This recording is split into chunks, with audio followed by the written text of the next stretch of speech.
नमस्कार दोस्तों, जैसे आप देख चुके हैं और देख भी रहा आपने न्यूज़ में भी सुना होगा, अभी आज आज़ाद हिंद की टीम और साउथ मुंबई NYC की डिस्ट्रिक्ट टीम, मैं और काफ़ी लोग साथ में यहाँ चिपलून आए हुए। इस गाँव का नाम है पेट माम। जैसे आप देख सकते हैं आज इससे नदी बहुत करीब है, काफ़ी गाँव है और यहाँ पर काफ़ी ज़्यादा नुकसान हुआ है लोगों के घरों की दीवारें गिर गई है और यहाँ पर बहुत सारी चीज़ों का नुकसान हुआ है। जैसे आप देख सकते हैं गाड़ियाँ डूबी हुई है, कीचड़ अभी तक जमा हुआ है, काफ़ी सारी चीज़ें। तो अभी हम लोग यहाँ एक छोटी सी कोशिश करने आए कि ज़्यादा से ज़्यादा लोगों तक हम हमारी ये जो रिलीफ लाए हैं वो उनको पहुँचा देंगे।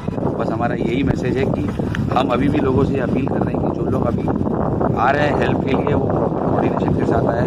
हम प्रॉपर कोऑर्डिनेशन के साथ आने की वजह से हमको फ़ायदा ये हुआ है कि हम सही तरीके से अपनी किट का संचालन कर पा रहे हैं। जैसे कि आप देख सकते हैं लोग हैं हमारे साथ जो पूरा काम कर रहे हैं अच्छे से, और हम यहाँ पर मदद के लिए हमारा मकसद यही है। तो दोस्तों, मैं यही चाहता हूँ कि आप जल्द से जल्द हम चिपलून को मदद करेंगे तो वो जल्द से जल्द उभर कर आ जाएगा। जय हिंद, जय महाराष्ट्र, जय राष्ट्रवाद, जय आज़ादी।